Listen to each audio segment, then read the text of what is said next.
more like an exchange of ideas with Nigerians that live in the diaspora to see how we can learn from the experiences of developed nations to build a better Africa, especially Nigeria. Now, before we get into all of that, we encourage you to click on the like button and subscribe to our page. On YouTube, we are Voice of the People TV. And on other social media platforms, we are at VOP TV Live. Today, we are looking at big stories that made it to the newsstands within the week. And one of them is that, according to IBB, Ibrahim Badamasi Babangida, former military president, he said Abiola won June 12 election. But on the other side, he also said that, look, Sani Abacha, former president, head of state of Nigeria, was also the one behind the annulment. Oh, well, away from that, we also discussed Osun election, which is underway despite the debacle. We're asking who was going to blink first. But we understand that about 5 hours ago, the governor of the state, Jackson Adeleke, cast his vote despite instructions from the Attorney General of the Federation, Fabemi, that the election should not hold. Oh, well, we also understand that the military has plans to release 381 rehabilitated ex-terrorists as U.S. denies U.S. aid funding of terrorism. Oh, well, joining me from United States of America to discuss all of these, I have 3 panelists, 2 from United States and 1 from Canada. We have Dr. Damages, who is a satirist, writer, journalist, and adjunct professor at the School of Visual Arts in New York City.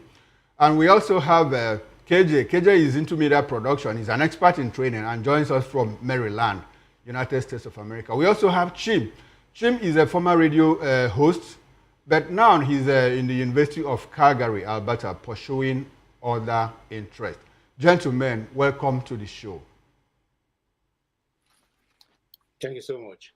Okay, KJ, good afternoon and welcome. Thank you so much, Mr. Chukuma. Good afternoon. Good afternoon. Dr. Damages, good afternoon. How are you doing, sir? Good. Thank you so much, Chukuma. How is New York City? Beautiful. Our mayor is in trouble, but we are here. Your mayor is in trouble. Is he only your mayor or the whole of United States that is in trouble? The one that concerns us here is the mayor. Okay, the one that concerns you is the mayor.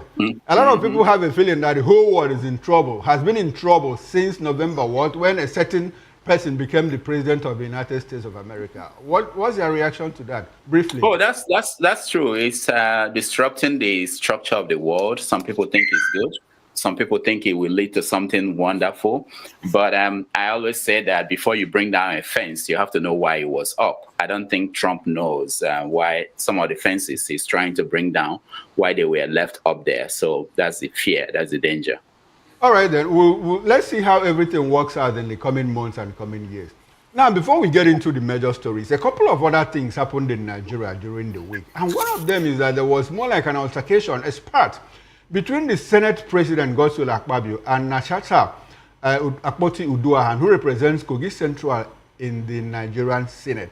Now, the problem is that, according to Natasha, her seat was changed. The sitting arrangement in the Senate was changed without informing her, without any notice to her, and she reacted, which more like led to a mini pandemonium in the House. Nigerians have been weighing into it in different manners, but let's hear Natasha's own side of the story. I think there's a video and audio out there. Let's hear from Natasha what she had to say before we get our reactions from our panelists.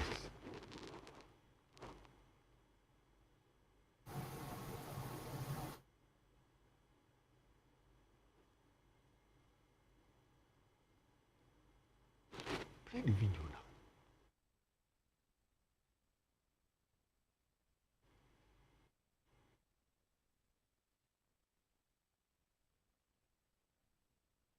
Yes, ma'am. Yes, ma'am. Distinguished Senator, ma'am. Okay, I'm actually confused. You've just taken me unawares. Sorry. But, I just didn't want to speak about this. I've turned down a lot of interviews and requests from television stations, but I have utmost respect for you. Oh, my goodness. And the good work you're doing. And I just have to respond safely if they're not too direct. I don't know how to say, but anyway, go ahead, please. This is just for you to address the world. Oh my God. Simple. We are not asking you any question. It's for you to address the world. Okay, Senate President, Assistant President, Ordinary President, thank you so much for calling me. My attention was drawn that you were actually speaking about the issue on your program today. So thank you so much for your concern. But you know, the thing is, there are certain rules in the chambers that whatever I speak of in the Senate can't be used against me. That means I can't be sued. But outside? But whenever, yes, if I make any utterances, considering the fact that I am facing a lot of harassment, I have been going through a lot, and I have remained quiet because I didn't want to be interpreted wrongly. I didn't want any lawsuits against me. I just wanted to be given a chance to work. A lot of my privileges have been denied. I have been pulled out from many international activities that I was part of. That is right after, that whole nightclub incident that happened last year. Yes. Ever since then, I have been, in short, there was even a United Nations event I was supposed to attend, which the UN nominated me for. But my name was struck out that they will not promote me in any activity internationally. Okay. So every event I have been going for since last year have been self-sponsored. Whenever I feel an international event is of importance to my constituents, to Nigerian women, to Nigeria, I buy my tickets myself and I fund my trips myself. I just don't speak about it. So I have been going through a lot. So yesterday was just that changing my seat was more of a chance of silencing me or alienating me from being seen. Sitting arrangements is very critical. Like when the nearer you sit, positions you closer before the camera and gives you an added advantage to be called upon to contribute to debates. But the seat I was now, ordinarily, I'm already sitting at the very back. If you see me, I'm sitting actually at the last seat just before the door. But then I was now moved suddenly without notice, without any information. My seat was moved to the far corner, a part where the cameras don't capture. Like if you sit over there, the cameras you won't even be captured. Nobody will even, except maybe they zoom out and they get to see you there. You will just easily be missing out. You can raise your hands up and nobody will call you. So that is why I said, no, I don't want to move to that seat. I wasn't notified. You understand? This is not a classroom. You can't just push me around. And there are other senators. There are 109 of us. Why is it me? Why do I have to move there? That's the voice of Senator Natasha Akpoti-Idoahan, who represents Kogi Central in the Nigerian Senate. Anyway, that's her speaking to the ordinary president of the Human Rights Radio somewhere in Abuja, Nigeria. She made certain allegations too that looks like the Senate president has been picking on her for reasons that nobody knows. And she's not about to speak, but she's taking her time. But on the flip side, anyway, she also said that she thanked Nigerians for rising in support of her for all that she's been going through in the Senate. But on the flip side, the South Women Congress has also condemned in strong terms what it termed the unruly and disrespectful behavior of Senator Natasha Akpoti-Idoahan towards the Senate president. Now, Senator Godswill Akpabio, during the plenary on Thursday in Abuja, urging her to apologize or face sanctions by the Senate rules. In a statement issued and signed by leader of the group, Mrs. Rowley Akpomedaye, in Warri on Friday, she stated that the action of the senator who disregarded the sitting arrangement put in place at the Red Chamber was disappointing and not representative of the ideals of Nigerian women. Now, we also understand that when the ordinary president finished speaking with Natasha, he also put a call across to the Senate president, Godswill Akpabio, to get his own reaction to the whole debacle. But he didn't answer. He answered the call. When he heard the voice of the ordinary president, he had to jump the call. He called again and again, and he never answered. Gentlemen, what's your reaction to all of this? Let me start from you, KJ. KJ, what's your reaction to what happened in plenary on Nigerian Senate the other day? Thank you so much, Mr. Chukuma. I don't know why Gospel Akpabio has problem with beautiful women. It's not the first time. The woman who used to be in NDDC had the similar problem with him, and now this beautiful senator is again a second time around with our honorable Senate President. I want to advise him, please let him be more. This is not just like he said to her. It's not a nightclub. This is not a village square meeting where you are asked to speak based on your age or your status in the community. It's the people's house, and the senator has been elected by her people to represent them. When you shut her down, you are shutting down the people of Kogi West, Kogi Central. I don't think that is right. Allow her to express herself. That is one. Two, she called as order of privilege according to the Senate rule. He should have allowed her to make her point. Then he can also insist that, you need to go back to your seat before I can answer you. But for her not to be even allowed to speak, I think was very disrespectful.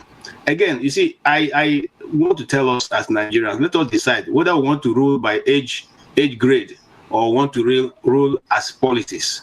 In politics, every senator who is in the House is considered to be a senator, with no, attachment. The Senate President is just first among equals. It doesn't mean that his position has now become a super senator because he is a senator. I haven't said that. Mr. Akpabio should be ashamed of himself because Bukola Saraki didn't walk him out of the hall when he did the same thing.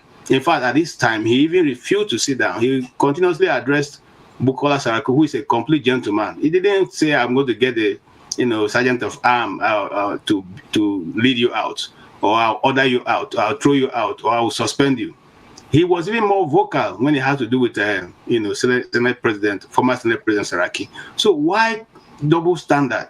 And then why are some women, some saying, oh, she's a woman, doesn't know she's a woman, she should keep quiet. Keep quiet for who? Keep quiet for who? She's elected to represent her people. Whether she's a woman or not doesn't count here. It's the fact that people try to, juxtapose these things together. It doesn't. How do you now say because she's a woman, she's not speak, and then the men are allowed to speak? Come on, man. And then if you have to change her seat, the honorable thing which is within your power as the Senate President to do is to inform her that, oh, because of this and this, we have decided to move your seat because other people have defected to APC. So now APC have a more larger role, and so we're moving you to another seat. That'll be more honorable, And apart from the one that, of course, a lady, anybody will say what she's saying. What she's saying doesn't really make too much, argument, because whether you're at the back or not, where you'll be seen. I know there's a lot of politics in calling people to speak on the floor of the House, because you can be there and for many years nobody will call you to speak and it look as if you're not contributing. Okay. But if you are, anybody, a light put on the hill cannot be, turned off. So no matter where they put you, man, people will still hear you. If they allow you to speak on the floor of the Senate, when you come out of the floor, do your contribution, make your impact, and the people of Kogi will know you and they will hear you.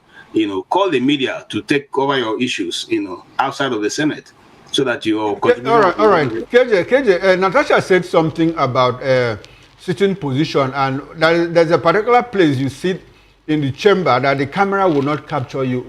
What is that? Is that supposed to be?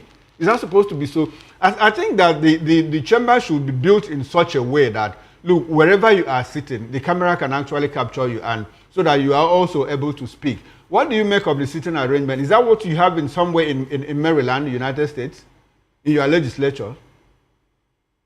Building the assembly, I had the privilege of going in there to try and help to position camera. One of the things we said is that, the people who controlled it didn't take into account the fact that we are now, in a modern world where every senator is supposed to, camera position should be taken into account when I'm controlling a chamber like that. In other clients, cameras are so, made available that no matter where you're sitting, you'll be able to be captured. And I said that same thing to the Senate and, the House of Reps in Nigeria. If the cameras you have in your chambers are not enough, increase the cameras in the chamber so that every senator and every House of Rep member can be seen and be represented, because they are all representing a particular number of people or their communities in Nigeria. Okay. So you cannot afford not to put them, give them the same number of exposure that you have as a Senate President or as a child. All right, then. All right. Thank you very much, KJ. Now, let's hear from Chim. Chim, what's your reaction to what happened in Senate the other day between the Senate President and Natasha Akpoti-Uduaghan? What's your broad reaction to that incident? Nigerians are the ones who are being shortchanged, because Nigerians didn't send any of the senators or even members of the House of Reps at the lower chamber to go to the to those lawmaking bodies and pursue non-issues. There's enough blame to go around, both to the leadership of the Senate and even to the senator who clearly is being oppressed. Let me use that word. First and foremost, I see no reason why sitting arrangement should be a big deal. Yeah, I don't know why Nigerians will dwell on very unimportant things. Sitting arrangement, how I sit. Everybody wants to sit in front. It's all showmanship. That's what it is for me. But again, Senator Akpabio has clearly shown that he lacks the supposed tendencies that make somebody a Democrat. Like KJ rightly said earlier, I think these things are things that should have been resolved behind the scene. If they have a certain number of seats, and because people are cross-carpeting, which is another conversation for another day altogether, they now have more people on the majority side, excuse me, and therefore require more sitting arrangement. So then, because they all sit together, this is something you will discuss. The majority leader and the minority leader will sit down, arrange and clarify this issue. Then the minority leader will go to his own people to say, okay, given that we have lost membership and blah, blah, blah, sitting arrangements have been adjusted. Senator Natasha, this is where you will now be sitting and all that. So it shouldn't even be Senator Natasha fighting for herself. It should be her minority leader dealing with this issue and coming back to explain to her. And in all of this, I have not heard the voice of the supposed minority leader who is responsible for those in the minority section of that house, dealing with this matter. So, but like I rightly said, for me personally, it's a non-issue. Nigerians are talking about food, talking about proper laws being made for them and all those things, which the National Assembly should be doing. But I don't know where sitting arrangement falls in the purview or falls in that list that Nigerians want their senators and members of the House to address for them. So I just think it's symptomatic of who we are as Nigerians. We dwell on very unimportant things and we make light of important business activities. And the Senate is supposed to be an important place where critical decisions are being taken. But here we are talking about who is sitting, talking about nightclub, and things that do not necessarily matter to the average Nigerian. So that's just my view about the whole situation. All right, Chim, do you think a certain group of women from the South have condemned her actions? Well, I think a lot of more people are also saying, look, she stood up for her right, which is good. Do you think that the group of women, does it look like there's something behind it? Do you think that some people are pulling the strings to douse the tension on the part of what is going on? Is there a possibility? So, again, our society is a society of hypocrites and people sycophancy. So, for instance, of what value is the voice of those people coming to dabble into something they don't even understand the origins of? I don't really understand what their point is. People in the Senate are dealing with certain issues, and then some people outside are taking sides. Whatever it is, maybe Senator Akpabio is their patron of some sort. Of course, they're going to try to defend his views and then castigate and demonize the senator. So, like I rightly said, we just have, when critical issues of national importance should be discussed, we always have these what I would refer to as non-issues that just creep in and take the attention of Nigerians. If it is not a BBM, that show coming in, or some man somewhere who's comes up once in a while and brings up some gossip on personalities and celebrities, we always have this way of non-issues just creeping in. I don't think those ladies or women or whatever they call themselves, they have any, and they're just being a nuisance. Okay, if you ask me. All right, then. Thanks very much, KJ. Now, let's bring in Dr. Damages so that he can do the final damage to this issue. Dr. Damages, can we get your reaction, please? All right, thank you. I find it funny. All of you missed the point. This is not about sitting arrangements. This is, they were all speaking in parables. This is more than that. Let me tell you what's going on. You remember the scene in Coming to America where Eddie Murphy, the character of Eddie Murphy, came out and started singing. Said, to be loved, oh, what a feeling to be loved. This is what's happening. Abio, after he sang that song in the movie, he looked at the small kids who were sitting at the porch and he said to them, I'm in love with Lisa. Isn't that wonderful? So what I think is going on here is that Abio is in love with Senator Natasha. If you see all his reaction to Natasha and what Natasha does, we saw the last time when he was imagining Natasha in a nightclub, probably dancing for him. Oh my goodness. So this is more than sitting arrangement. There are issues with the Senate where Ababio is the head. Obviously, Ababio has shown that he's incapable of running the Senate and making it a body that is serious in terms of discussing the affairs of the country. What we saw was an outburst. There's so many things going on in the Senate that are hidden from us. And but once in a while, when you see a senator suspended, when you see these kinds of outbursts, it's the only avenue we see what's going on. I wish that Ababio answered the call of the ordinary president and for us to hear him, but he is not going to do that because he knows that there are so many things that people around him know, that they've been talking to people in private, but they will soon come out in the media. I'm sure it's going to come out. He can't hide it for a long time. There are so many crazy things going on. So it's not about sitting arrangement. It's about dysfunctional nature of the Senate as is controlled by Ababio. And people should be concerned. The president should be concerned. I think I don't support what Obasanjo did during his time as president when he moved around Senate presidency. But I think Ababio has proven beyond any doubt that he's not capable of running the Senate. Oh, well, thank you very much, Dr. Damages. I think we'll get to find out, what's actually happened behind the scene in all of this. Oh, well, we need to move on. And there are two other trending stories. And because of time, we are going to merge the two of them so that our guests can react to both of them at the same time. Now, Mudashiru Obasa, the ousted Speaker of the Lagos State House of Assembly, has vehemently denied reports of firearms being found in his office. Now, online reports claim that officials of the Department of State Services, DSS, discovered 47 pump-action guns during a visit on Monday. Oh, well, some versions suggested that the guns were found in Obasa's office, while others pointed to the former Chief Security Officer's office. Well, in a statement released by his aide on Wednesday, Obasa labeled the report as a concussion, criticizing its authors for attempting to damage his reputation.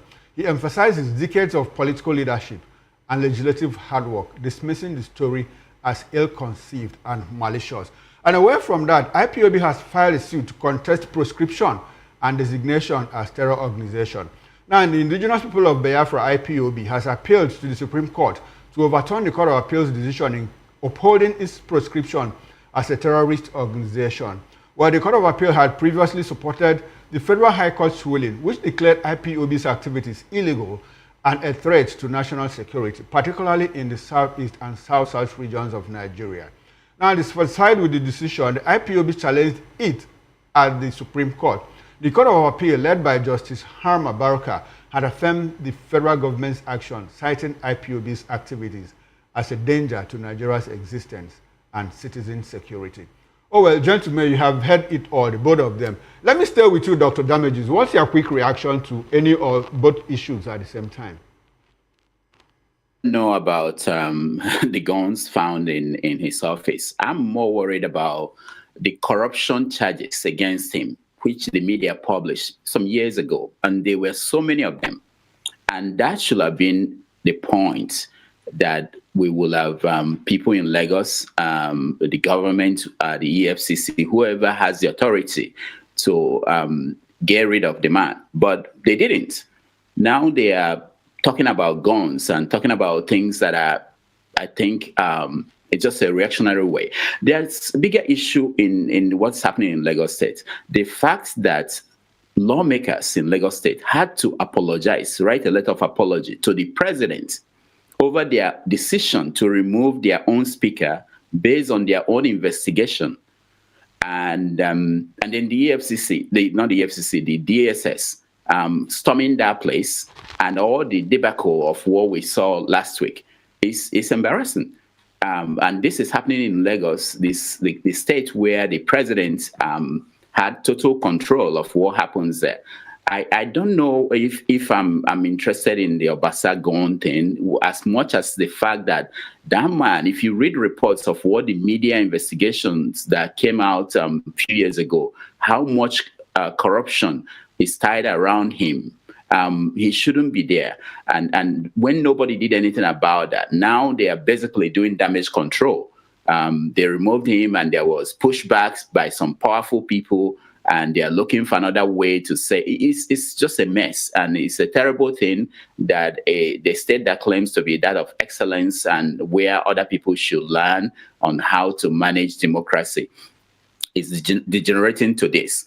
About IPOB, I don't have any. I think they have the right to go to the Supreme Court and challenge what the appeals court ruled. I don't know if they are going to get any favorable ruling from the Supreme Court, if it's the same Supreme Court that we know.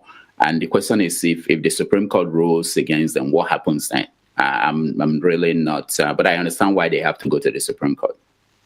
All right, Dr. Damage is talking about Obasa and him being shielded from a trial on charges of corruption. Don't you think that that the first family is trying to, like you said, damage control, to rein him in, to manage him carefully, because he has the capacity to cause damage to their political weight in Lagos State? Don't you think in that direction?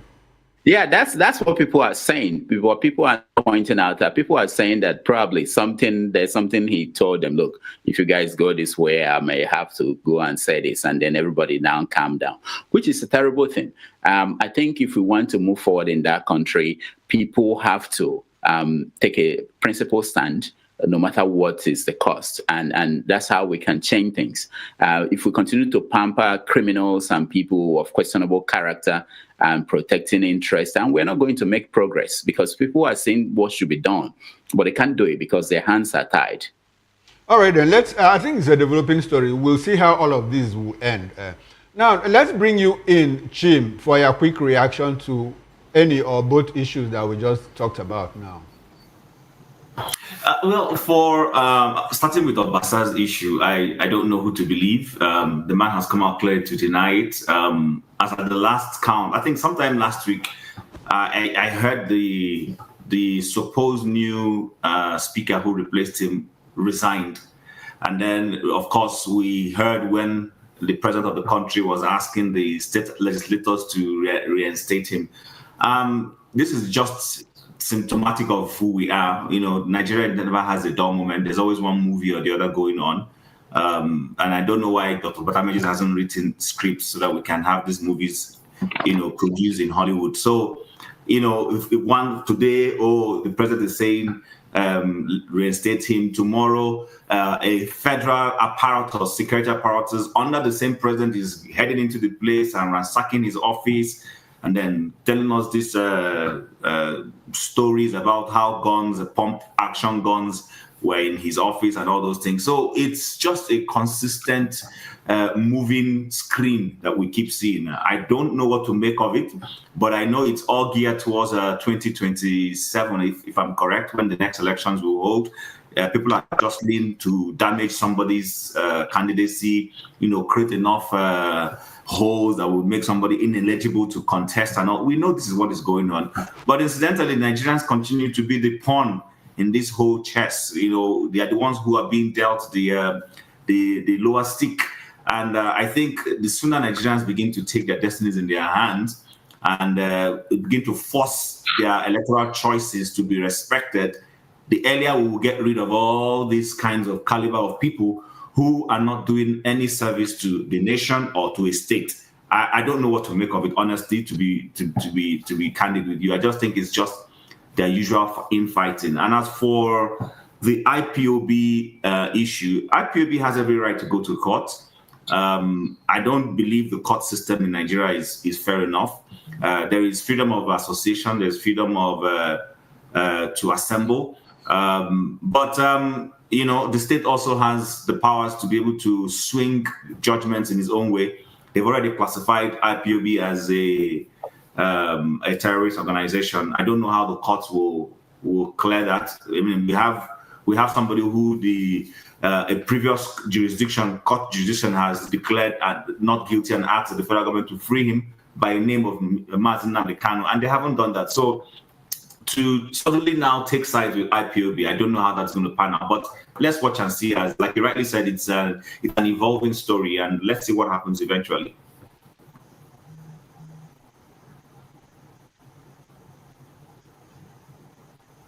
Thanks very much, Chim. Now let's move over to you, KJ. KJ, what's your quick reaction to any of these or both issues that we just talked about now?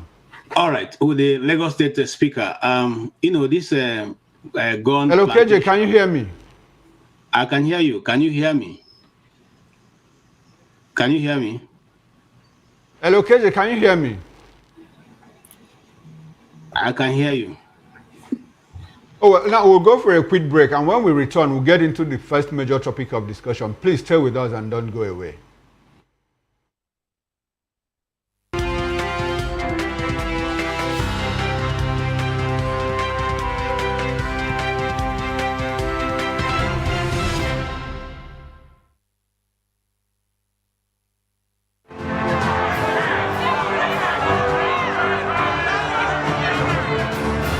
Want your voice to be heard? Do you know that you matter in the scheme of things? The People's Voice, the show where ordinary citizens take center stage as we discuss the biggest stories that affect you and I. With you in mind, we facilitate lively discussions, debates, and interviews on the topics that matter most to you and I, from social justice to economic empowerment, education to healthcare, governance, and more, tackling tough topics and amplifying your voice. People's Voice, Mondays through Thursdays, 7 p.m. to 8 p.m. Join the conversation and make your voice count. The People's Voice. Make your voice count.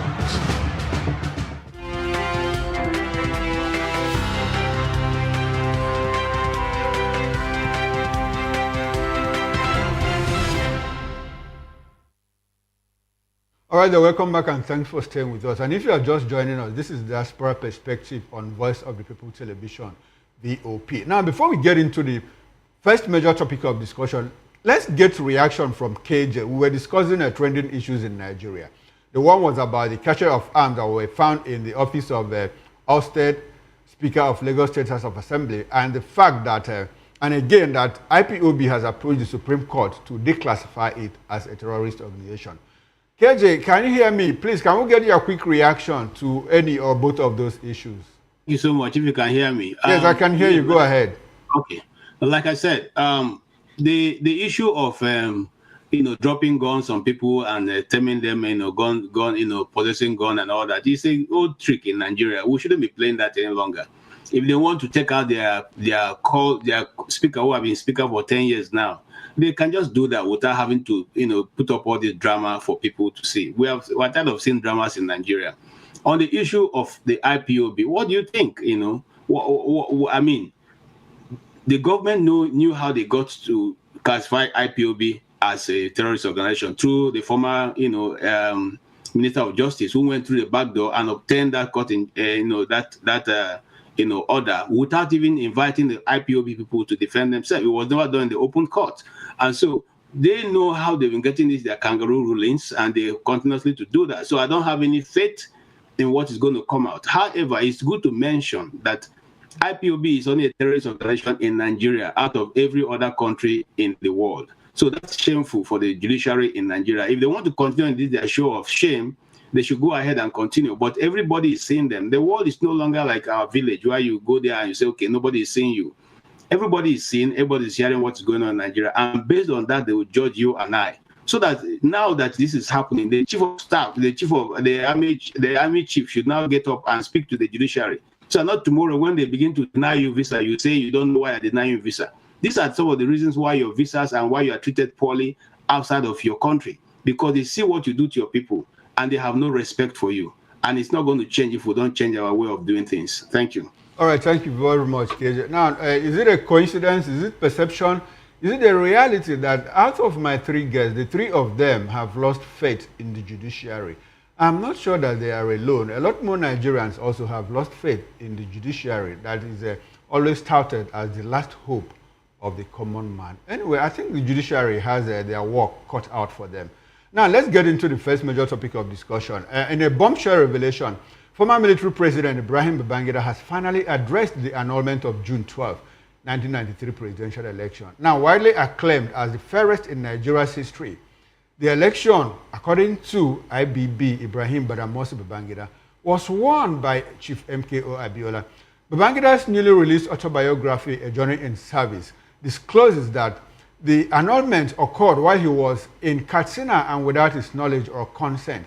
He further alleged that the mastermind of the annulment were led by then Chief of Defense Staff, General Sani Abacha, who later seized power as military head of state. Oh, well, I think Babangida's book that was launched, I think that was on Thursday, has generated a lot of furor, in the Nigerian political landscape. A lot of people have said a lot. He also made certain revelations about the January 15 coup. I've not read the book. I'm not sure that he talked about the death of Delegiwa and all of that. Speculation surrounding roles of the military in the death of Delegiwa and all of that. Let me come to you, Dr. Damages. What's your reaction to the fact that, look, IBB has finally said, look, it was Chief Abiola that won the election. I regret everything that happened, but this is what happened regarding the annulment. What is your broad reaction to all that Babangida said in his book? Thank you so much, Chukuma. I haven't read the whole book. I'm reading parts of it. I haven't seen anything that we didn't know. I was expecting Babangida to tell us things we didn't know. But he was writing like a commentator. I didn't see him inside the story, and he had a role to play in most of these stories. So the first thing about Abiola's election, people like Omo Morie, who were around Babangida during that period, they've already said what happened. Babangida did not advance anything by telling us that Abiola won. We knew that Abiola won. Humphrey also said it. Everybody else said it. His excuse was that Abacha forced him to annul the election. I was expecting him to dramatize it, tell us how it happened. As a participant, did they put a gun on your head and said you must do this? Of course he didn't. What he did was simply to acknowledge that he was a coward, he was a pushover, he was so weak, he was so scared of sacrificing himself for the country. Because if he had stood his ground, there would have been a fight between him and the Abacha camp. But he didn't want that. He didn't want to lose a hair. But this is a man who carried himself around for years as a hero, who stopped Colonel Dinka during the coup of 75, I believe. I don't remember. But the man is obviously just too pompous. He couldn't sacrifice himself for the country. That's the person that we could have said is a hero. I don't know. I'm so disappointed based on the parts that I've read. He didn't give us personal account. He called it an autobiography. It could have been something that somebody wrote who was not there. He did not put himself, he didn't expose anything. There's nothing explosive in the book so far as I'm concerned. When he was talking about Igbo coup, that this was not an Igbo coup, he didn't go into details. He knew a lot of things he could have talked about. I'm waiting for when I will read about his role in the killing of Agi Urunsi So far, I don't think people have read ahead of me. They know that he did anything, he exposed anything. But I'm waiting to finish it to be able to say more about it. But so far, I'm disappointed. It wasn't a bombshell as far as I'm concerned. He's keeping a lot of secrets. He's hiding it, taking it to his grave, maybe. Quite disappointed. But we're not surprised. I'm not surprised that Abiola, nobody was debating that with him. What we wanted him to say is explain the circumstances, personal view of history, not telling us just an account that any analyst could have made, or anybody who wasn't there. All right, Dr. Damages, when you talk about dramatizing what happened, he clearly stated in his book that he was in faraway Katsina when he went to commiserate with the Yaradua family on the passing of their patriarch, that is the former president's father. And his attention was drawn to the fact that the June 12th election had been annulled. Wasn't that dramatic enough in that book? No, it wasn't. So you have to start from the beginning. When Babangida planned the coup that brought him and Abacha to power, there was behind the scene agreement he had with Abacha. He skipped that. He didn't tell us what they agreed to, how they planned to run the government. Where did you get that information? Is it out there in the public? People who knew him, people who knew them, and so that's what we were looking for. We're not looking for him to rehash what is out there in the media space. We're looking for him to reveal things.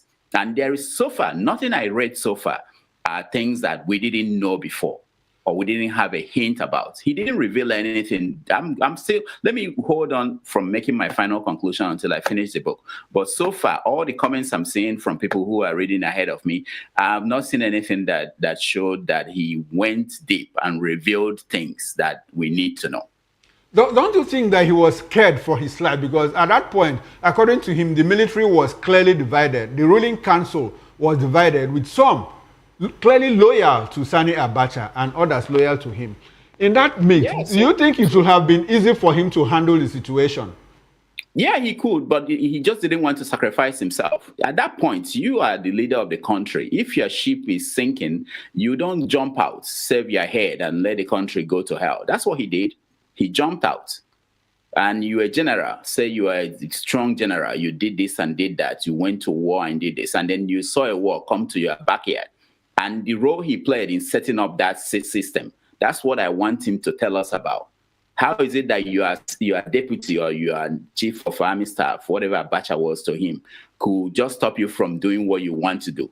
What kind of general will hands up and run away so that he won't die? All right, now let's bring in Chim into this conversation. Now, Chim, as you give your broad reaction to what Babangida had said about June 12th in his book and other things, do you think that him saying that, look, I take responsibility for everything that happened, does it put some kind of closure to the pains of June 12, 1993? Sorry, Chukuma, did you say he said, I take responsibility for all that happened? Yes, he said, on the annulment, he said so. Okay. Well, I'm not sure how that is going to exhume the dead. I'm not sure how that is going to restore lost businesses. I'm not sure how that is going to restore hopes and aspirations that were dashed. I personally suspect that mortality is calling around the corners, knocking on the door, and he has quickly had the privilege of putting this half-baked story out there for us to read. I don't see any act of taking responsibility. Somebody who destroyed a national trajectory, destroyed a destiny of a lot of people, should come out, stand on a podium and say, you know what, I did something I shouldn't have done. We don't even need to see it in a book. You would just come out, maybe grant a press conference and tell Nigerians, I destroyed destinies. I take responsibility for it. And I'm a Christian. So when Lazarus came out and said he was giving back all he stole, he didn't have to write a book.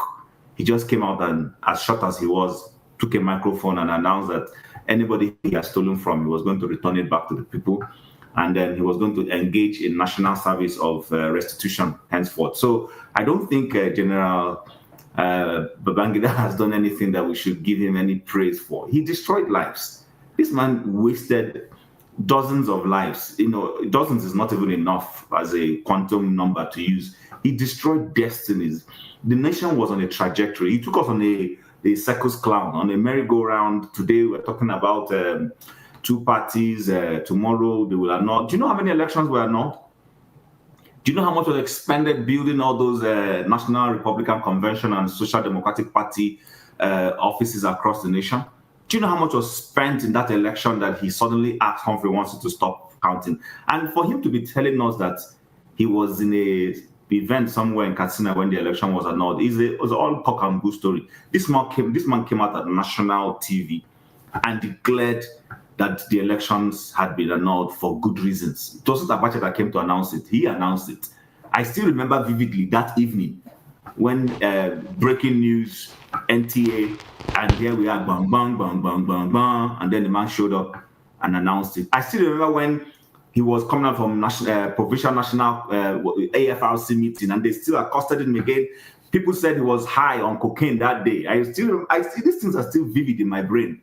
So it's not like I've forgotten. I was an undergraduate in the university when this happened. So for him to come out today and try to whitewash the whole thing, and people are clapping for him, for those who are clapping, and those who are, they, of course, rightfully so, there are people who are responding. But, for me, it's critical to say that these things are coming on the eve of the death of two elder statesmen who passed on in the course of the week, and then after they passed on, he came out and made that statement. So I think the man does not deserve any iota of praise of any sort. Okay. He destroyed lives. All right, Chim. You said something that is quite instructive. The fact that, like I recall a lot of Nigerians recall that it was IBB that came out on national TV to announce that annulment.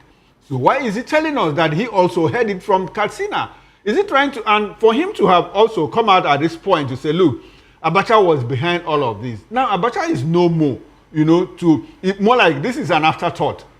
Is his word against Abacha? Abacha is no way, to tell us this story. Now, if you capture it in that perspective, do we expect in the near future, or in the coming days, months, or even years, that one of the actors, very few of them are left, will come out to say, look, this isn't what happened? Because at the launching of that book, Nigerians, Gowon was full of praises, or Obasanjo was full of praises for December Babangida. Is it that they have all lost in history what happened, what transpired within that period? What do you think? What's your reaction? So, Chukwuma, there's a lot of things that has gone on. There's an Igbo proverb that nobody knows where the water started getting into the train horn. The thing is, these guys there's a lot on their mind. There's a wave of national disaster that they have created, and they're all looking for a way to come out to say they're sorry. And the easiest of them, who has managed in his own way over the years, is Obasanjo, who has tried in so many ways to apologize for a few things and all that. Gowon has not really come out to apologize. So I think this man decided to be take the bullet for them. But in dovetailing a little bit away from this, I have often said it before that Abacha is the scapegoat. Unfortunately, he's not alive to come and tell the story. Every returned stolen fund from the US or the Western world is Abacha loot. Everyone that comes back is Abacha loot. I've been wondering, how come it's only the dead man's loot that comes back, but the ones who are living, they never seem to come back? But you see, these guys, they came into Nigeria's history at a critical time and played significant roles in destroying the fabric of society, destroying the trajectory of the nation, and mortality is calling on their doors. And many of them, for whatever it is, they are over the sheer weight of what they have done. They need to little bit unburden it slightly, and they're all looking for ways out of it. So, is it not interesting to you that Babangida was there, Danjuma was there, Gowon was there, Obasanjo was there, and then the sitting man who used to be an ally of Abiola himself was also there, deodorizing the same fellow. Somebody you have abused and called all manner of names, and then they're all sitting down together. It just goes to tell you that, there's something fundamentally wrong with the way we recruit our leadership. But again, I will end by saying this. It behooves we Nigerians to start looking for a way to emphasize and ensure that this caliber of people don't come in. Don't worry, like you rightly said, in the coming days, you're going to see rejoinders. There is Al Mustafa is there who worked with Abacha. I'm sure he doesn't agree with a couple of things because his boss is being maligned. This morning, I just saw a Twitter post by one of the daughters of the late Sani Abacha, who came out to say that her father is being maligned when he can't speak for himself. I'm waiting to see the rejoinders that are going to come out of all of this. You see, Nigerians are keep being taken for your right, but the Nigerians accept to be taken for that right. That's why all of this is happening. Now, Chief, let me still stay with you. I asked a question. Okay, like what do you think that the Nigerian state, not the government now, that the Nigerian state can do to put a closure to the pains of June 12th, considering that the main character, the man at the center of the drama, the only person that is alive, that is between Babangida Abacha and MK Abiola, has come out to say, look, I am sorry for what happened. More like I take responsibility. You know, so what do you think the Nigerian government, the Nigerian state, I keep saying, can do to put a closure to the pains of June 12th? I don't know that June 12th, the ghost of June 12th can be put, there can be a closure to it, because if you ask me, number one, the former president, Buhari, tried to do that by announcing June 12 as a holiday, if I remember. And then I think there was an effort to put Abiola's name amongst former presidents. I don't know to what extent that has worked. And then the family was compensated in many ways. Maybe I'm wrong, I don't know, because I watched an event where this happened sometime 4 or 5 years ago. I don't know. But, you know, which ghost exactly are you going to exercise? Is it the ghost of the man himself that is dead? Is it his family that is in disarray? Is it the destiny of the country in itself that was cut short? Because remember, if that election had been allowed to hold, there was a lot of beautiful things that would have come out of it. Number one is the fact that the option A4 that Professor Humphrey Wonsu came up with, many African nations were beginning to call him to come and say, hey, come and help us with this electoral reform. So what exactly are we going to, how are we going to put an end? The only end to it is just the honest truth. Come out, and the honest truth has not been told. For the fact that, yes, he's admitted that Abiola won the election, like Rudolph said, even my unborn child knows that Abiola won that election. She was just in the womb, that's the difference. But to come out now to correct that story, rather than say, I take responsibility, I annul the election, the man still managed to dribble himself again, like he's called Maradona. Still dribble to say it was Abacha's fault. Abacha put pressure on me, put a gun on my head. Oh, he lied to us. He was in Katsina. And I'm wondering, was the broadcast made from Katsina? I don't know that the seat of the coat of arms is carried around when you are traveling. And then anyway, they put it there and you sit down and then you make a broadcast. He didn't come out. He was short of saying the truth. Simple. We made a mistake. I annulled the election for selfish reasons. I wanted to stay more in power or whatever it is. I wanted to hand over to Abacha because we had an agreement, but we should have annulled. We should have taken the destiny of the nation for a ride. He didn't say any of those things. He just managed to dribble himself, and Nigerians continue to want to choose to be dribbled. I don't know. I've refused to be dribbled. As far as I'm concerned, mortality is knocking on the door. And you know, when mortality is knocking on the door, people start speaking. The only difference is that some people speak while their backs are on the bed, but he is still able to sit on a stroller while he's engaging in this Maradonic activity. So I don't think that that Nigeria has sufficient leadership and truth tellers to exercise that ghost enough. I don't think so. We still keep running around the circle one way or the other. All right, thank you very much, Chief. Now let's bring in KJ and have his reaction. KJ, as you react to this, IBB has come out to say, look, I take responsibility for what happened. MKO Abiola won the annulled June 12, 1993 election. As you take your reaction, I also want you to tell us, do we expect to see such confessions in future? You know, like Yaradua also said, look, the election that brought me into office was clearly flawed. Now, there are contentions around a certain election that was held in 2023 general election in Nigeria here. Is there a possibility that sometime in future we could hear that, look, because Nigerians are clearly disagreed about who actually won that election, is there a possibility that in future someone could come out to say, look, this is the person that actually won that election? Let's hear from you, KJ. Thank you so much. And well, just like Dr. Damages have spoken and the Chim has spoken, I stand on the same pedestal this morning. I have read parts here and there of the book, and I'm very interested in the book because, like Dr. Damages said, we all been waiting for this man who has played so much role in the politics of Nigeria to give us his role, accurate role, what he said, who said, give us names of major actors, where it was discussed, what was said, who did what, and what was the role of this individual, what was the role of this individual. That is how you assign characters to a play.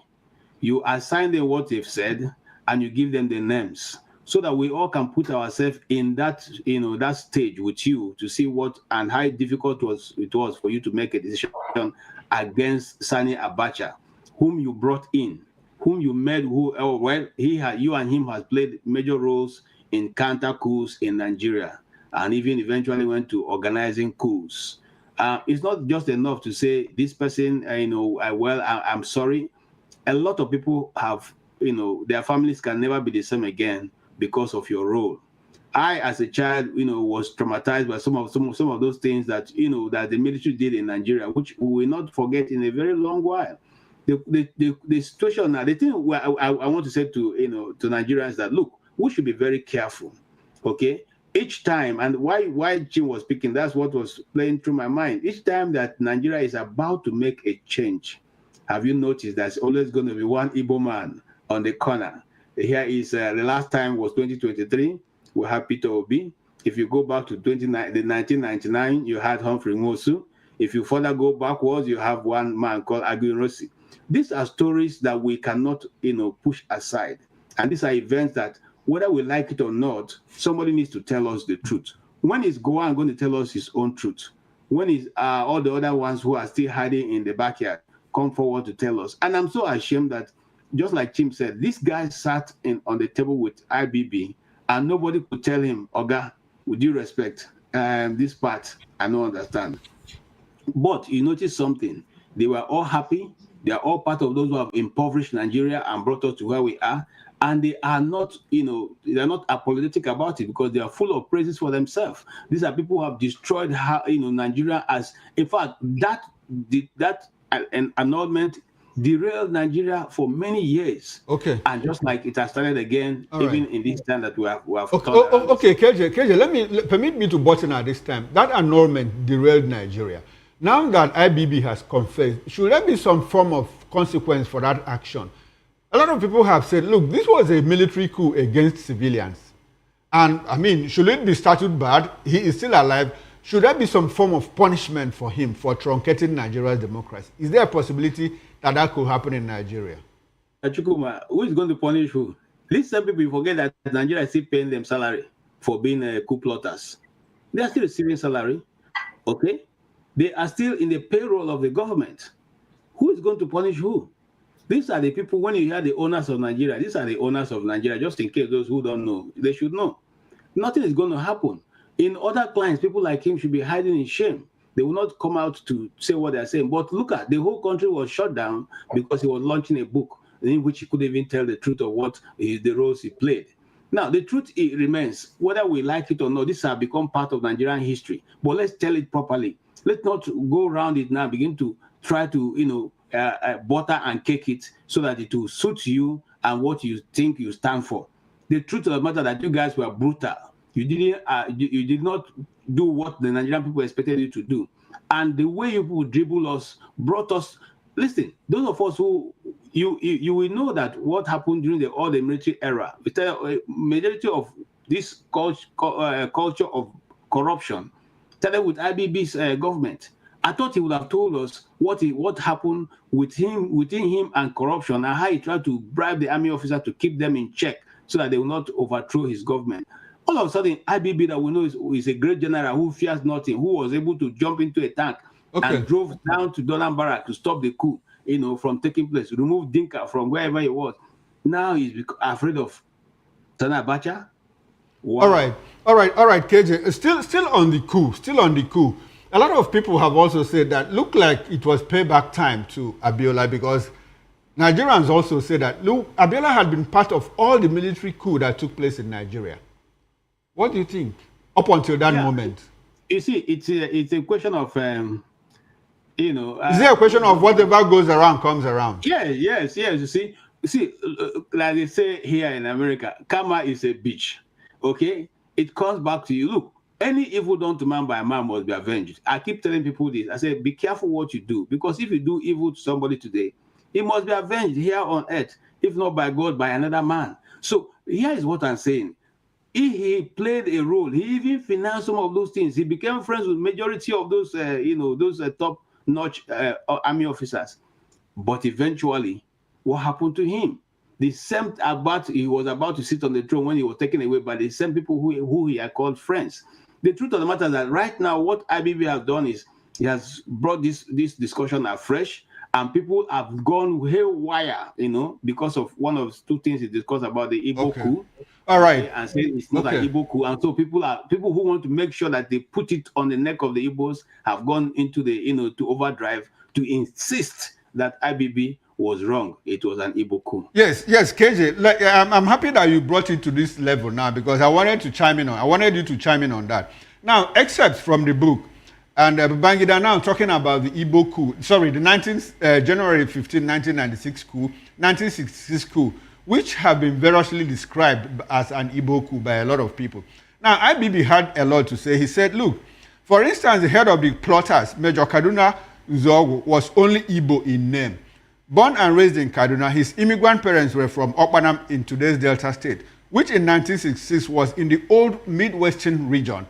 Now, Uzogu spoke fluent Hausa and was as Hausa as any. He and his original team probably thought, even if naively, that they could turn things around for the better in the country. Now, that said, it was heinously callous for Uzogu to have murdered Sir Ahmadu Bello and his wife, Hafsatu, because not only were they eminently adored by many, but also they were said not to have put up a fight. Now, in another place, Babangida said, it should, however, be borne in mind that some senior officers of Igbo extraction were also victims of the January coup. Now, for instance, my SY commander at the Reconnaissance Squadron in Kaduna, Lieutenant Colonel Ato Chinyelu Unebwe, was brutally gunned down by his own brother.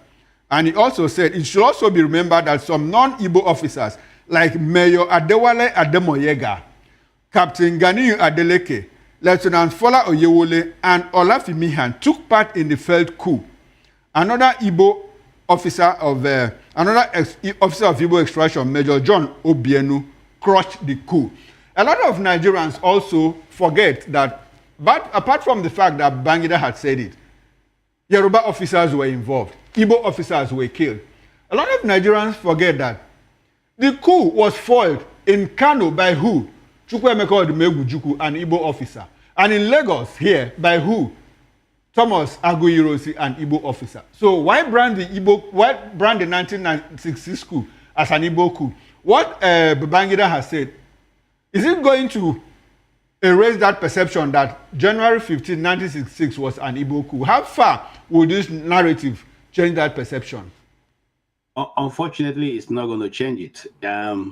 Unfortunately, it's not going to change. And unfortunately, you see, some of the people who have been discussing online tells you that, that's why that it was because of the coup that the massacre of the Igbos started. It's not true. The Igbos have been victims even before Nigeria became independent in the north. In two instances, I won't bother to go through them now.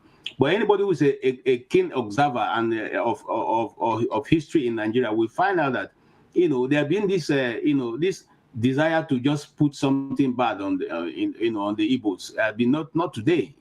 The statement that Sadana made while he was being interviewed was not done before the coup. I mean, it was not done after the coup. It was done before the coup. Terming the Igbos as a cankerworm. I mean, like cancer. So now, why am I putting all that across? I'm putting all that across to say that whatever IBB has said right now is not going to change the narrative. The narrative has stayed so long. I know if you keep telling lies over and over, it becomes truth after a while. So that's what has become. It has kicked in the mind of people. If you go to X right now, every debate is about the fact that they want to debunk the fact that IBB lied by saying that it wasn't an Igbo coup. In fact, some people are insisting that it's an Igbo coup. But you have pointed out the obvious, which we have known. Every Igbo person who is more than 40 years old knows the truth, because your parents must have told you. In fact, nobody can tell you that, nobody that I know whose parents didn't tell much about the Civil War. So now, if you will have known that the Igbos were the ones who crushed the coup. If it was an Igbo coup, then there was no need to have been for Igbos to have crushed the coup. And then also, they keep telling you, well, why was the Okpara not executed along the line? Okpara had a guest at that time, which would have part of an international, war against Nigeria. So, whether the people in the East failed or didn't fail, the question is, was it an Igbo coup? The thing is no. Again, those who are from Delta, some of them are in the Midwest. Some of them now say they are not Igbos. So if they say the Deltas are not Igbos, why then are you insisting that it's an Igbo coup? So Chukwumanzogu becomes an Igbo man when it has to be done, when the coup has to be an attempt Igbo coup, but becomes a Delta man who is not Igbo when you are looking for other things to say. This is the contradiction that's so out there in Nigeria that we need to all sit down and unravel. The truth of the matter that we keep telling the story, even though IBB has told this, even though it was very economical with all that happened, we as the Igbos, it is time for us to keep telling our own stories. I want to shout it to the rooftop, on these issues that have been so given, just giving a dog a bad name in order to execute it. That's what they've done to the Igbos in Nigeria. All right, then. Thank you very much, KJ. Thank you, gentlemen, for your very wonderful and incisive thoughts on this topic regarding the launch of IBB's book on Thursday. But we have to move on. Now, let's go to Osun State, where local government elections are currently holding, despite orders from Court 1 that it shouldn't hold. Another Court 2 says the election should hold. And we understand that the governor, Jackson Adeleke, has already cast his vote in this election. Oh, well, it's a developing story, and we are going to be giving you feeds, from what is going on in Osun State. But before we get to that, let's talk about what happened before the election and how that also affects the conduct of elections, electoral reforms in Nigeria and all of that. Because the People's Democratic Party, PDP, had strongly warned sacked local government chairmen and councillors in Osun State against attempting to return to office, stating that such efforts would be futile and could lead to serious consequences. Now, despite being dismissed by the Federal High Court in Osogbo last year, the Court of Appeal in Akure, Ondo State, later reinstated them. While attempts to enforce their return have led to violence and fatalities in parts of the state. We understand that about 6 people died the other day while trying to take over local government secretariats in Osun State. Now, in a statement, the PDP's National Publicity Secretary, Debo Ologuagba, urged the All Progressives Congress, APC, to accept the reality and cease actions aimed at triggering crisis and destabilizing the state. Ologuagba emphasized that the fate of the ousted officials was sealed by the Court of Appeal's judgment, which nullified the former governor, Boyega Ayetolah's attempt to illegally install them as local government officers. Now, Ologuagba noted that the people of Osun State had already rejected Oyetola and the APC in the July 2022 governorship election, and that any efforts to bypass laws and impose APC members as local government officials were doomed to fail. Well, the PDP also condemned the APC's tactics, attributing their misfortune to their disregard for constitutional provisions and the Osun State local government law. Oh, well, gentlemen, you've heard it all. Now, let me come to you, Dr. Damages. What do you think is going on in Osun State? I'm sure you are very familiar with the conversation with what has happened in the past 2 weeks or thereabout, where a sitting governor cried out to the president, please, rein in your nephew. Call him to order because he's trying to cause problem in my state regarding the conduct of local government elections. Even before the conduct of local government elections, he had tried to, he called the police, and asked the police to ensure that APC local council chairman who had been sacked went back to office. What's your reaction to all of this? And the fact that despite what is going on, elections is holding in Osun State amidst very, very tense anxiety. So when I saw what was going on, I remembered what happened in 1962 to 63 in the Western region, the crisis and the conflict. Sometimes we talk about this coup and all these things that change Nigeria. We forget the origin. It was that conflict in the Western region that led the military, some boys in the military, to plan a coup. So when I was watching what was going on in Osun,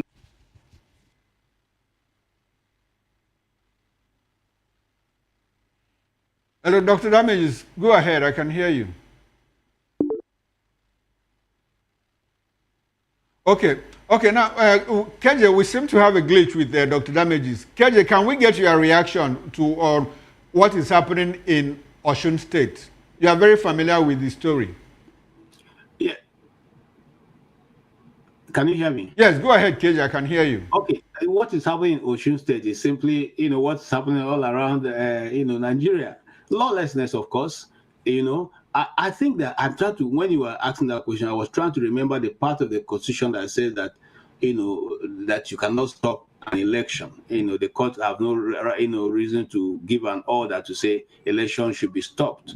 And so if the governor has already, and if this has been agreed upon, and every logistic put in place, why do you want to stop the election?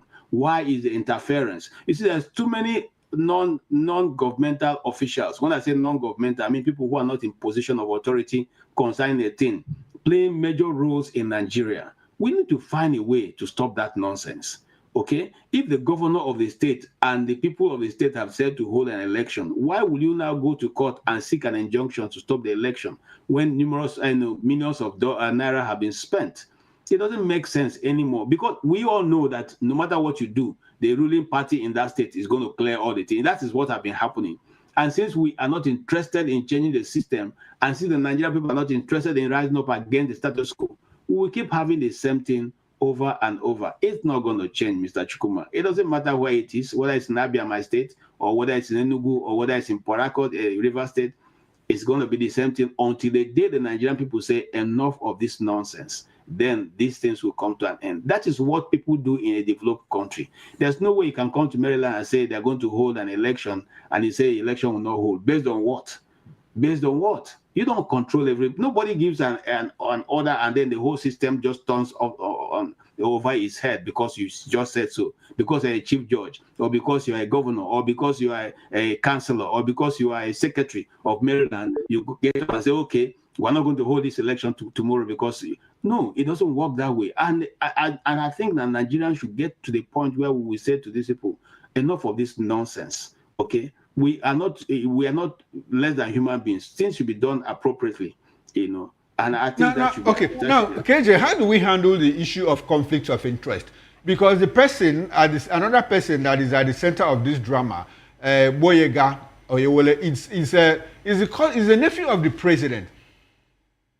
How do we handle that conflict of interest? And considering, too, that the Constitution of the Federal Republic of Nigeria clearly empowers a minister, a serving minister, to call the police to action if it deems that something is going wrong somewhere. And I think it's probably on that basis that the minister had to ask the policemen to assist in doing something in Osun State. Should we have that provision in the Constitution when that same Constitution doesn't give the governor, who is supposed to be the chief security officer of his state, the powers to call the police in to do certain things, except he passes through the state commissioner of police? That is the reason why we've talked about the Nigerian, set of laws, the so-called constitution. A constitution does not give you, the chief law officer of the state, the authority to direct police people the way it will be beneficial to your state, but gives that power to a minister who is somewhere in Abuja to be able to direct affairs in your state. So you can see that it's already contrived to be against the system right from the onset. These people's desire is to have a clause over Nigeria and its development, so that people are subservient to the system that Abuja sets up. So now, because one of the statements you made was that he is a cousin of the president. I don't know any office that has to do with the cousin of the president. But the truth of the matter is that I will say to Mr. Adeleke, hold your ground. The people of Osun didn't vote the so-called cousin of the president. They voted you in. If they preferred him, they would have voted for him. But they didn't vote for him. They voted you. So you stand your ground, go ahead and hold the election, and let the winner be sworn in. Look, we need to call these people's bluff off. And until we come to that point, there's nothing going to change, because they're going to continuously twist the law upside down the way it suits them. And nobody will say anything. We need to come to a point where nobody just gets up and makes a statement and it becomes law. That's not how other clients run. Okay, if that's how the other clients run by now, I mean, this. All right, KJ. Talking about how other clients run, I want, because we are supposed. This is more like an exchange program, exchange of ideas. Where you live in Maryland, United States, can this kind of thing happen? I mean, a secretary of state, a secretary, U.S. secretary in charge of one ministry or the other, calls in the FBI to go do something in another state. Is there a possibility? Does it happen? In the first place, you can only report a matter, but you cannot ask people to go and do what's not in that case. Nobody will do that. Okay? Yeah, if there is an issue that needs the FBI to look into it, they will look into it. But they're not necessarily going to go there and shut the state down. For what? What's the reason? Are you going to shut the state down that there's no investigation to prove what you're saying? Or just because mere allegation that KJ said this is happening in Maryland, so because of that, then the system will shut down because I said so? No, it don't work that way. Okay, what works that every state has its own police, that are most of the time, I think, are fair to all. They would have done the needful even before these issues are come to this level. But you don't sit in DC and begin to direct what happens. I mean, you can see what is going on. The directives are some of the directives that the president gave.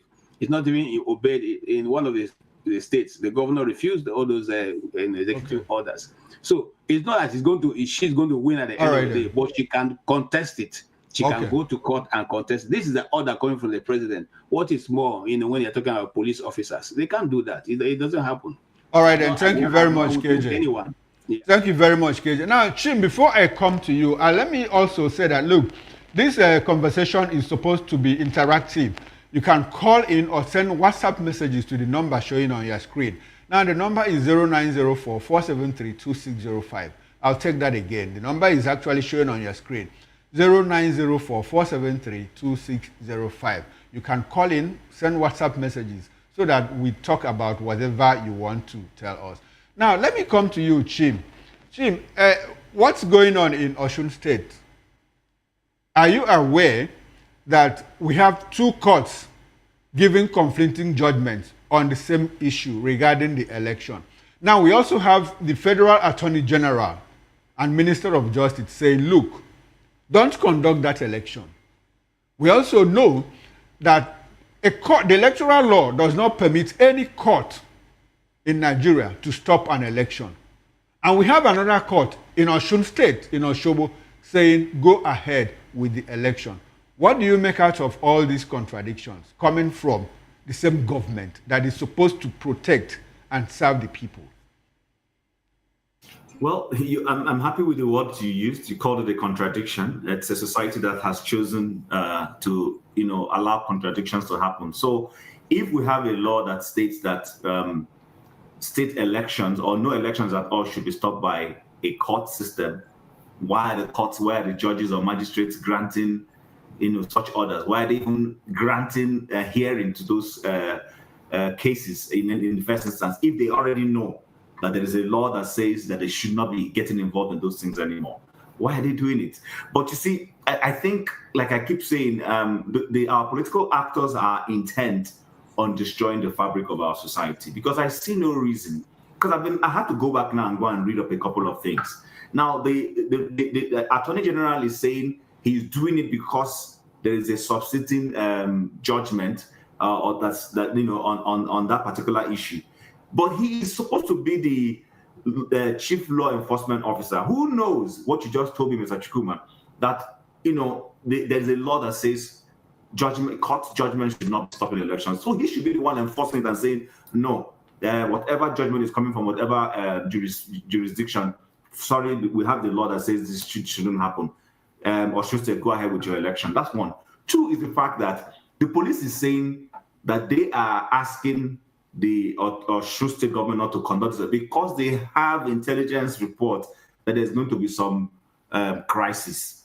Police is saying that the police is supposed to come out to say, okay, we've got this, but we're going to help protect the process and ensure that the process goes free and fair and all that. So I think, like I said, our political actors are intent on destroying the society. It is not, and the Attorney General has an interest. His interest is because he is in the government of APC, and he believes that that the PDP will win the election in Osun State, and he is there doing a dirty job for his paymaster.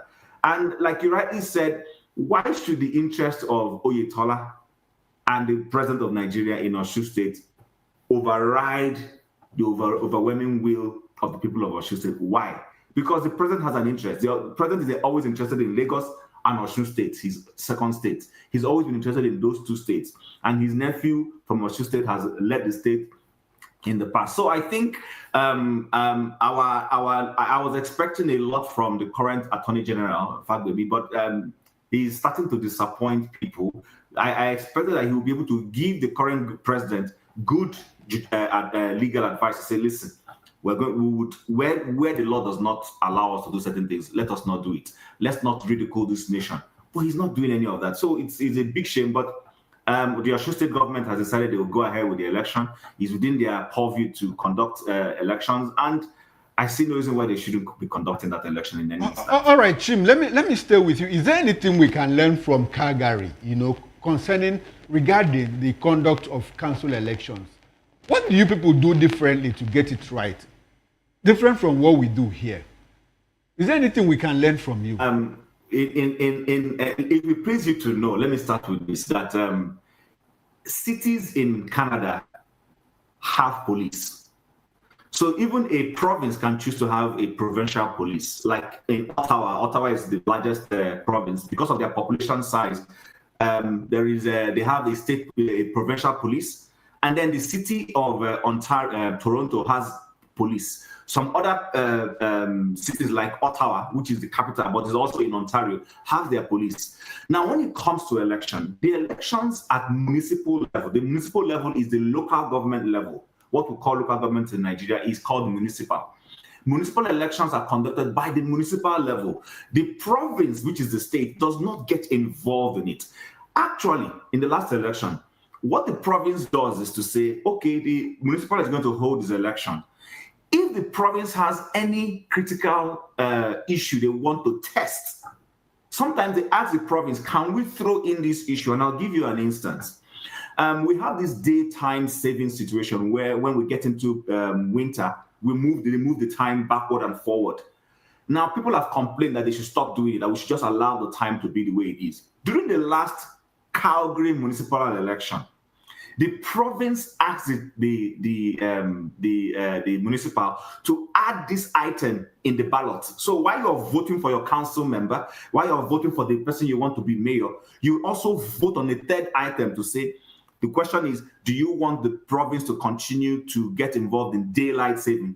Yes or no? They test that. And then at the end, they remove that item and send it to the province to tabulate. And then they get the total picture of what Calgarians feel about that item. And there were many other things they tested during that time. So you respect that jurisdiction.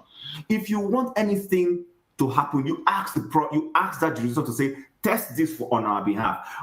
This blatant, I am the president or I am the governor, I will override it. No, it doesn't happen anywhere. Even though municipalities are a creation of the province still does not come in overbearing them and trying to castigate them. Let's even look at the American system, which is more open for everybody to see. You can see what's happening there. You can see that the mayor of New York, for instance, is taking a different stand from the governor of New York. Both of them are at different levels of interest when it comes to these immigration issues. And nobody is witch hunting the other, even though there are issues of law cases against the mayor of New York. But that's a different issue altogether. So I think there is a lot. These things are easy to be done. We have just chosen in Nigeria not to do the right thing. You know that APC can still go to court and allow the court process to go through. If the court says to them, no, we're not stopping this election, respect it, go and take part in the election. If the election goes well and you feel that it didn't go well in any way, then you can go, there's a process for adjudication on outcomes of election. But to try to use the court system to hamstring the state and stop that election, I don't see it happening anywhere. I don't see it happening anywhere. All right, then, thanks, Chim. Now, before we get into the last topic of discussion, KJ, let me come back to you. From all that Chim has said, and at the level of our political development, do you think that local councils can actually handle their own elections? I mean, we are grappling with what the states cannot do. Is there a possibility that local governments can conduct local government elections? What do you think? Okay, go ahead, Dr. Damages. Okay, Dr. Damages is back. Yes, I've been back. Thank you, Chukuma. I don't know if you want me to answer that question, but no, just go ahead. Go ahead, Dr. Damages. All right. Go ahead. It's so, fine. Of course, if you are Umunna in your village, they can handle their election. The town union, they can handle their own election. The local government, they can do that. If they need support from the states, they will get the support from the state. I think that I wanted to say that this democratic experiment that we are trying to practice in Africa, it's not something new to us. We've been doing it before the Europeans came. I think what is causing the hindrance and the obstacle and impediments is more like this bigger structure we put in place on top of the local government, which is the state, the country, where you have the Attorney General exerting power over the local government and local structure. There was this American Speaker of the House of Rep, Tip O'Neill, who said that all politics is local. Everything is local. If it cannot work at the local level, it's not going to be perfect at the state or the national level. So until we get the local one functioning well, we may not be able to get the dream of having the country as a democratic setting function well. So I think they can do it, but people have to leave them to be able to do it. I think every locality in Nigeria, they have a structure in place before now to conduct elections and get the opinion of their people. I think we can make that happen in local governments across the country. All right, thank you very much, Dr. Damages. Now, as we speak, the Osun State local government election is ongoing. Hopefully, by the end of tomorrow, we should be able to know what actually happened. Who won, who lost, who fought, who didn't fight, and the role of the police in all of that. Now, let's get into our final topic of discussion, which is that the military has made arrangements to release 381 rehabilitated ex-terrorists, even as U.S. denies U.S. aid funding of terrorism. Now, the military has announced plans to release 381 rehabilitated ex-terrorists in March 2025. They urged state governments to ensure proper reintegration through monitoring and empowerment programs. At a stakeholders meeting in Abuja on Tuesday, the Chief of Defense Staff, General Christopher Musa, highlighted that 789 ex-combatants are currently undergoing rehabilitation, with 381 set to graduate in 2025. Represented by Air Vice Marshal Shayi Olatunde, General Musa stressed the need for proper reintegration of repentant terrorists to sustain the gains made by Operation Safe Corridor. Well, Musa urged state governments to play an active role by deploying security measures to track and monitor reintegrated individuals. He emphasized that upon graduation, each ex-combatant will receive personal items and startup packs to help them set up small businesses and start anew. To ensure a smooth transition, Musa called on state governments to provide additional support and work closely with local and traditional authorities to effectively monitor the progress of the reintegrated ex-combatants. Let me stay with you, Dr. Damages. Please, can you tell us how often the United States of America goes to Guantanamo Bay to bring terrorists who have repented and reintegrate them into American society? I am baffled by that policy. The first thing is this: how many people are they arresting? How are they training them? How are they getting these certificates of repentance to the point that they are releasing them and even allowing them to be recruited into security agencies? And we're talking about a conflict that is still ongoing. This is not years after the conflict. I will understand if you're talking about years after the conflict. Probably what we may not be thinking about, maybe they go around and round up people in villages, young men, and they are overwhelmed by the numbers. So think about this: if they have arrested 10,000 people in the last 9 years of Boko Haram insurgency and put them up, they will be feeding them. They will be taking care of them. Probably they don't have the money to take care of them anymore, feed them, and so they have to cook up something. But also I know that there are international organizations that are supporting this idea of getting these people into a program and then getting them back into society. It's the kind of thing that you have so many NGOs all over the world supporting. So that may be what is going on. It may be an issue of resources. Do we have resources to permanently keep these people? You know that at Guantanamo Bay that you mentioned, the cost Americans, I think the figures were outrageous. I think about 3 million I saw somewhere a year to keep one person in that place. So maybe that's the challenge that the government is having. But what I don't understand is if they have a lot of people, because we don't have a system, you know that this happens in Nigeria all the time. If 10 people are in a place and they came to arrest somebody, they will pick up everybody and they call them all criminals. And we don't have a system of breaking it down, knowing who we actually should hold and who we shouldn't. So I don't know. We have to look more into transparency in the process so that we be sure of what they are saying. If these people were people who carried guns and killed people and the war is still going on, their friends are still fighting in the battlefield, and you are freeing them thinking that they have been, they've repented and they are going to be good citizens. I'm concerned about that. When people are genuinely, for good reasons, concerned about that approach and that policy. But we need to know more so that we can understand what the difficulties are. Most likely maybe issue of resources and space to keep. When we say 300 people, you think it's easy. You think Nigeria has places where they can keep 300 people for 2 years or 3 years. And every day they are picking up more people. So maybe in the process, in the last 9 years of Boko Haram or 10, you must have had maybe about 5,000 people go through this process. If they kept 5,000 people somewhere, where do they have the facility and how do they take care of them? So there may be some serious problems the government is not explaining to our citizens. Probably people who carried guns surrendered. They would have killed Nigerian security agents. They would have killed fellow Nigerians in cold blood and in all of that. Now, how will justice be served if you arrest these people, they surrender, and instead of prosecuting them, you now reintegrate them, fund them, and bring them back to society? We have had cases where some repentant Boko Haram terrorists were rehabilitated. After like 2 or 3 months, they went back and went away, even with ammunition belonging to Nigerian army. Vehicles belonging to Nigerian army. What form of rehabilitation would that be?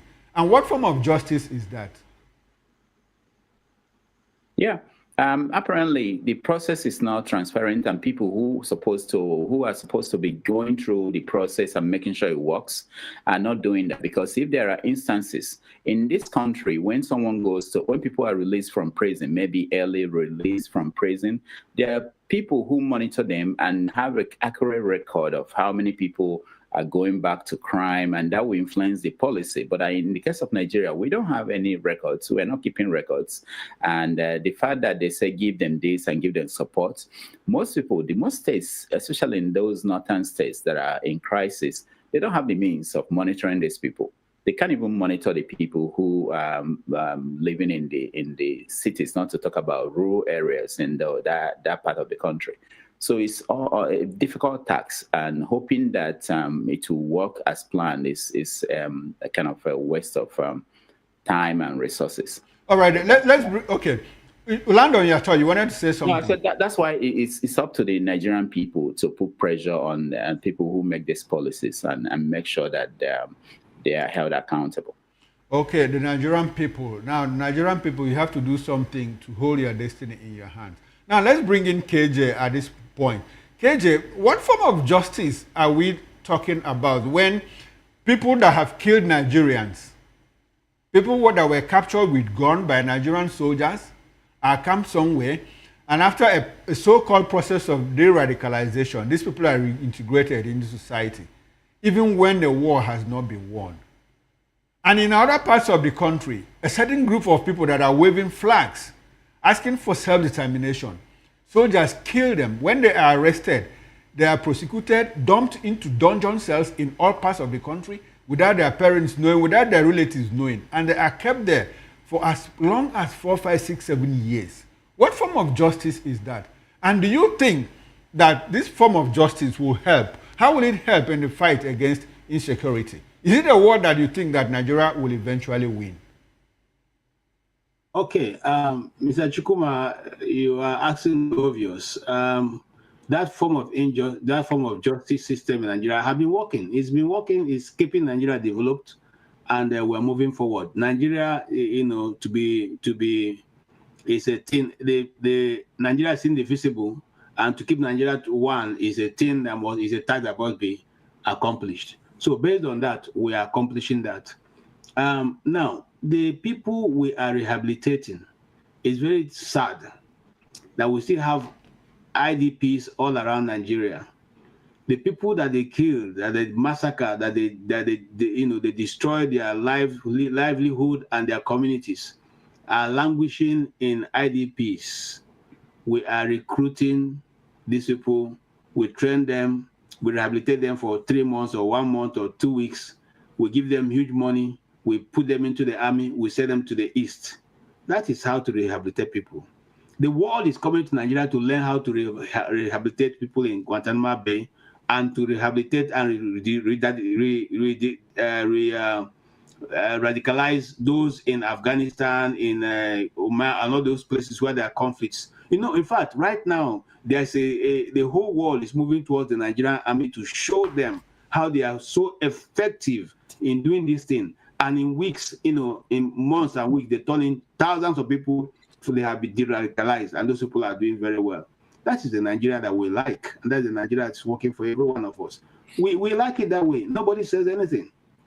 Nobody says anything. The people, the army is doing so well, but they forget that those they are de-radicalizing and giving national uniforms to wear and giving them money have people that they maimed in IDPs, have communities that no longer can go to farm.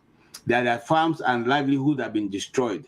What is wrong with rehabilitating those people with this money, other than rehabilitating these other ones who are still doing the same thing?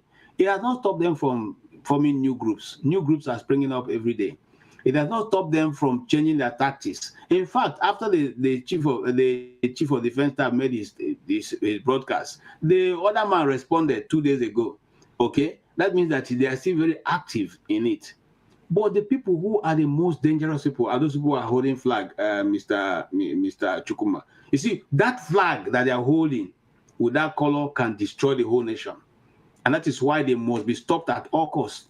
And in Nigeria, we leave no stone unturned or turn no stone on leave without making sure that flag don't fly anywhere. That's the major cause of the issue.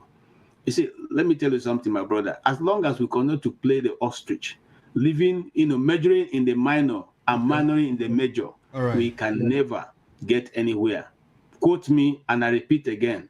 In the next 100 years, if we are doing what we are doing, Nigeria will remain how it is or even get worse. Remember, unfortunately, when we were growing up, the things were better.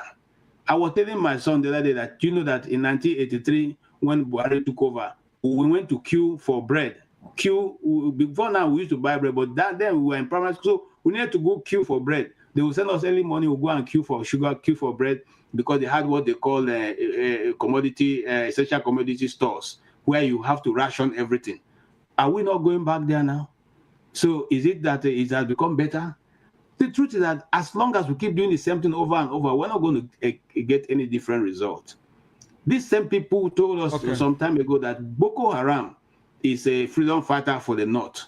So it has not changed in the policy. Policy is still there. The people who are in danger, who are the people, the problem of Nigeria are the Igbos, those who are asking for freedom, those who are saying that self-determination is their right, those who are saying that things should be done properly, the resources should be used to develop their regions, those who are saying let us go back to the regional government, which we used to have.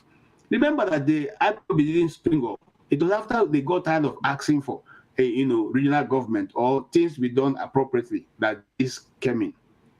And I want to say this to the Eastern leaders, those from the East, especially of the Igbo descent from the East. You think that it's not getting to you right now, right? You think that you are safe and secure because you are dancing with those in power. A time is going to come, and it will be your turn. Remember, the same thing that happened. That was the same thing that Abiola played all through. But when he got to the time of his sitting on that throne, he was not allowed by the same set of people. All right, don't think you are safe. Continue to sell down the people and think that you're doing the right thing. All right, then. Thank you very much, KJ. Thank you very much. Unfortunately, insecurity continues to fester in Nigeria. Now, let's bring in Chim into this conversation. Chim, I want to ask you this question because you live away from United States of America. You live in Canada. Now, a certain congressman in U.S., Scott Perry, made allegations that U.S. aid was used to fund terrorism in parts of the world, including, he mentioned Boko Haram in Nigeria. He touched on ISIS in the Middle East and Afghanistan too. Now, you are very familiar with that story. But the United States government has come out to say, look, that is not true. U.S. aid was not involved in any form of funding of terrorism. And certain people are asking, do we expect that the United States government will have accepted to those allegations made by Scott Perry? Is there a possibility that Scott Perry was lying to Americans, to the world? What's your reaction? I don't know why I'm the one you're asking that question. I'm asking you, Chim, because you live in Canada. If I ask the people that live in the U.S., affection might make them false. Like, Macbeth will say. So I want you to look at it from the prism of an outsider. Okay, I'm not an outsider. I'm a Nigerian at least. Okay, you are a Nigerian, but you live in diaspora anyway. Yes. So the thing is this: I don't think the American government has come out to deny. What I've heard is that the ambassador of the U.S. in Nigeria has come out to say that there's no evidence that USAID funds were used to sponsor Boko Haram. But the American government is, under Donald Trump, is going to investigate all of that, like they have told us. I also hear the Nigerian government has decided to also investigate it. So I think let's wait and see what comes of it. But for me personally, the key issue, and I don't want to dwell in the realm of a conspiracy because there's all sorts of unofficial news out there. The point remains that when it comes to USAID and the use of the funds for USAID, the USAID was set up for a totally different reason. Some of the things that USAID is currently doing right now, I don't think fall under the purview of what they were originally established for. So I think the government should just sit down. I'm not saying they should scrap it, but rejig that mission and reposition it to be able to do the right things. It will, let's wait and see for the outcome of some of those reports. I know what I believe, but I don't want to share my personal views on national or international air because those are my personal views. Let's wait and see what the official authorities, both the federal government of Nigeria and the American government, will come up with. And then from there, we can take it on. But I just think that you said at some point did miss what their original mission should be. All right. Sorry, Chim. If the U.S. ambassador to Nigeria more like denied it, isn't that coming from the United States government? Not exactly. I would say no, because... Is he going to speak differently from what the U.S. government do? I mean, he's their representative here in Nigeria. Yes, he will. So, okay. So, Mr. Chukwuma, you're forcing me to come out a bit more. All right. Let me say this. Do not forget that the current ambassador to Nigeria, U.S. ambassador to Nigeria, is an appointee of the outgone government. The current government has its own interest.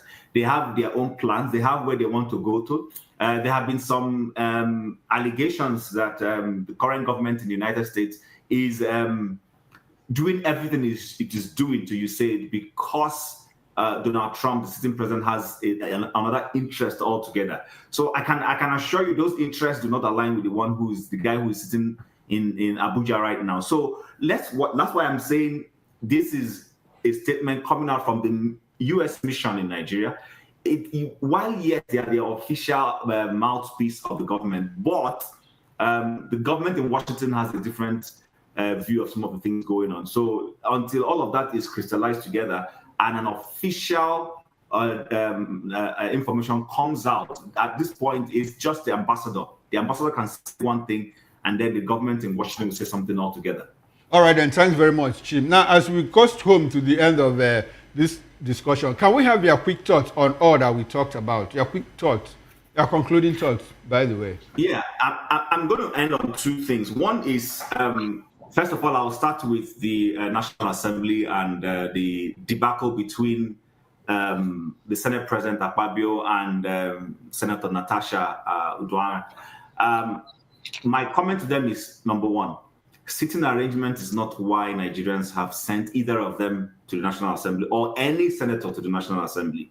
I do not see why sitting arrangement should become the focal point of addressing issues that concern Nigeria. So they should please spare us their infighting when it comes to who sits where and at what point. That's one. Now, the last thing I want to end with is on the book by former military president, General Badamasi Ibrahim Babangida.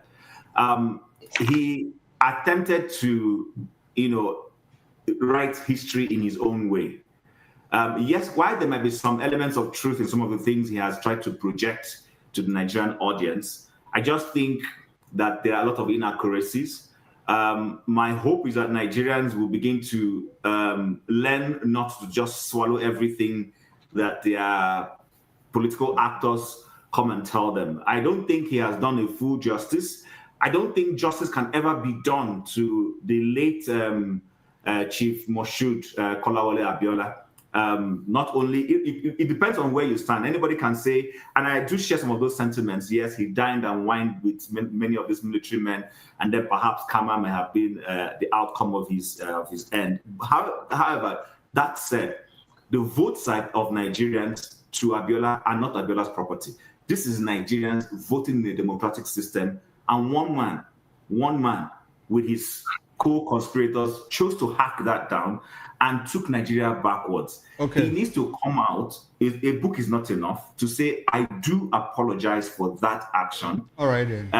I might not be able to go deep into why I did it, but I want to take responsibility and apologize. He hasn't done that. Okay. What he has tried to do was to literally dribble himself as usual with his book, and I don't think that is fair justice. All right, thank you very much, Chim. Now, KJ, let's have your quick thoughts, your quick concluding thoughts on all that we have talked about this afternoon. Okay, my thought will go this way. I want to tell Senator Natasha to keep up the good work. Put the pressure on. That's why your people sent you there. They have confidence that you represent them. And because you are representing the people, you should be able to, it does not matter. Yeah, I mean, Chief said it's a sitting position, but she has explained the reason. Those who sit closer to the Senate President seat are seen more, and therefore they can make more contribution. And if you are one of those people who are troublemakers, they want to put you where they will not have eye contact with you. So for Senator Akpabio, I want to say, look, we appreciate the fact that you went there. We know how you got there, but now you are there. Please represent your people well, not us. Represent your people well. Some of these things are not necessary. You could have just been able to handle this without making it a big deal. For those who who have insisted that the coup in 1966 must be Igbo coup, you can have your say. You can say whatever you want to say, but history will remain the same, which it is. And we are not afraid to admit where we have gone wrong, but we cannot accept what is not ours, because you are saying we should accept it. So. All right, thank you very much, KJ. Thank you very much. Now, Dr. Damages, can we have your concluding thoughts in just 1 minute? 1 minute, okay. Just 1 minute. Let me just say that Abiola will eventually get justice. Babangida will eventually be punished. It might be 150 years from now, but it's going to happen. If you remember, it was after George Floyd issued that finally in America here, they started removing the names of Confederate soldiers from military barracks in America. So it might take a while, but eventually Babangida will get punished for what he did. And people like him, most of them were at that book launch. They can get away with it today, but even when they are dead, people will revisit it. The young people will know the truth. But I wanted to point out that for those who are rushing to read Babangida's book, maybe they should start from reading Humphrey Nwosu's book, where he talked about his own account of what happened on June 12th. Because Babangida's book is going viral, it's circulating, but people don't read from people who were actually participants, who were willing to tell the story as they saw it. Babangida did not tell the story. Even the issue of the war, the coup, which some people are giving credit for trying to present a picture that is different from what people want to believe. All right. All right, thank you very much, Dr. Damages. This is where we have to end this show. Big thanks to our diaspora guests. We've been speaking with Dr. Damages, a satirist, writer, journalist, and adjunct professor of at the School of Visual Arts in New York, United States. We also had a KJ. KJ is a media production and training expert and joined us from Maryland, United States of America. We also had Chim. Chim is a former radio host person, and presently he's pursuing administrative interest in the University of Calgary in Alberta. Gentlemen, thanks for coming to the show. Now, on behalf of the backroom staff, my producer is Yoma Ebo, the Ingest guys, Alex and Samuel, technical directors, Manfred and Igris Victor, and the sound engineers, Paul and Jerry. Thanks very much, gentlemen. I am Chukwuma Okoro. Now, we encourage you to click on the like button and subscribe to our page. On YouTube, we are Voice of the People TV, and on other social media platforms, we are at VOP TV Live. Keep a date with us next week for another interesting edition of Diaspora Perspective Show. Enjoy the rest of your day, and bye.